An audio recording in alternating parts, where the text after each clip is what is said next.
2026년 인공지능의 세계가 완전히 달라지고 있습니다. 지금까지 AI는 스크린 안에서 똑똑한 두뇌 역할만 했잖아요.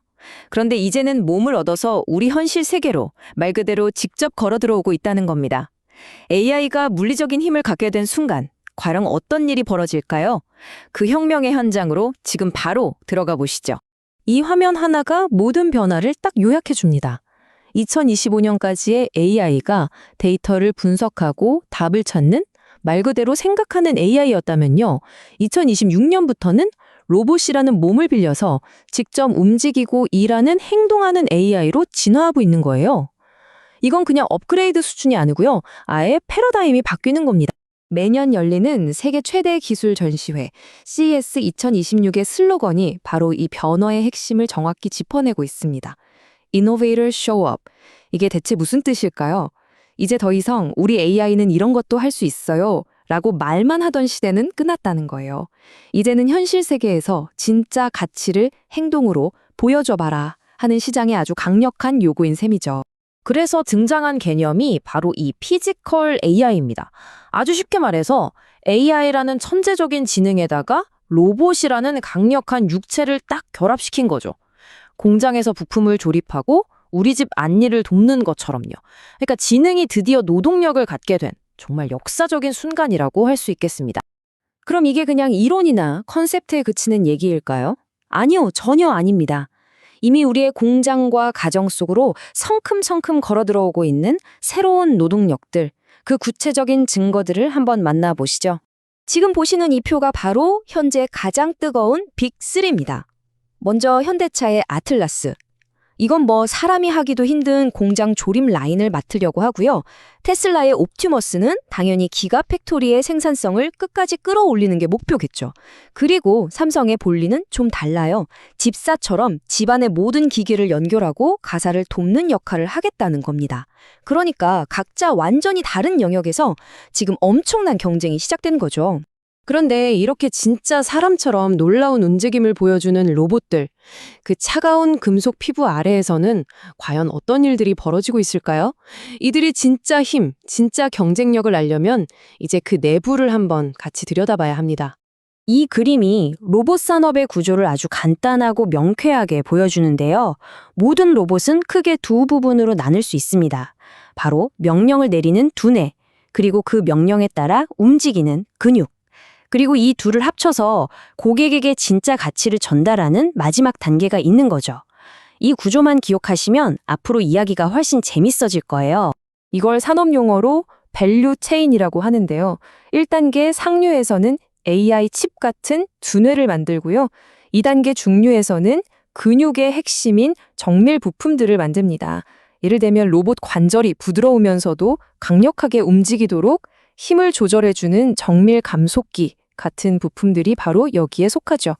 그리고 마지막 3단계, 하류에서 이 모든 걸 합쳐서 우리가 보는 완제품 로봇을 만드는 겁니다. 자, 이 부분이 정말 흥미로운데요. 로봇의 두뇌는 예상하셨겠지만 엔비디아나 마이크로소프트 같은 미국의 거대 IT 기업들이 꽉 잡고 있습니다. 반면에 근육, 즉 정밀 부품 시장은 오랫동안 일본 기업들의 동모대였거든요. 그런데 바로 이 영역에서 SPG, SBB테크 같은 한국의 강소기업들이 기술 국산화에 성공하면서 아주 강력한 도전장을 내밀고 있는 그런 상황입니다. 바로 이 지점에서 대한민국 이야기는 이 산업의 밝은 면과 어두운 면을 가장 극적으로 보여주는 사례가 됩니다. 우리나라는 세계 최고의 기회를 가졌지만 동시에 정말 치명적인 약점도 안고 있거든요. 이거 정말 놀라운 사실인데요.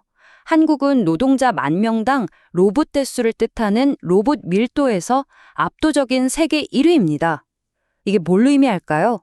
한마디로 한국 시장은 새로운 로봇 기술을 가장 먼저, 가장 넓게 시험해 볼 수 있는 세계 최고의 테스트베드라는 뜻입니다. 이건 정말 엄청난 기회죠. 그런데 말이죠. 여기에 정말 엄청난 아이러니가 숨어 있습니다. 세계에서 로봇을 가장 많이 쓰는 나라인데 정작 그 로봇의 핵심인 근육, 그러니까 정밀 감속기 같은 부품들은 대부분 일본에서 수입해 온다는 사실이에요.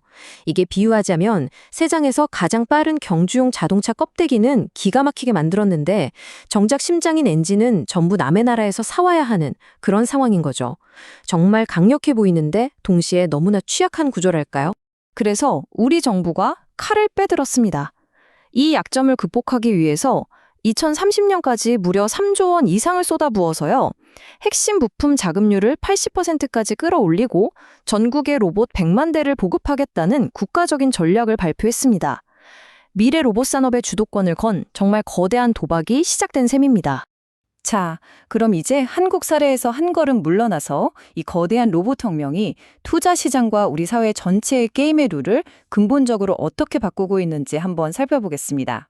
투자 시장에서는 이미 결정적인 변화가 나타나고 있어요. 예전에는 로봇 기업의 가치를 평가할 때 미래에 대한 꿈과 비전 같은 걸 봤다면 이제 그런 건 잘 안 통합니다. 지금 당장 공급망에서 얼마나 중요한 근육 부품을 쥐고 있는지, 그리고 계약서에 찍힌 실제 수주 잔고가 얼마인지를 시장은 아주 냉정하게 따지기 시작했다는 거죠. 꿈이 아니라 현실의 증거가 중요해진 시대입니다. 기술의 발전은 언제나 우리 사회에 어려운 질문을 던지죠. 그리고 지금 가장 뜨거운 질문은 바로 이 로봇에 대한 논쟁입니다.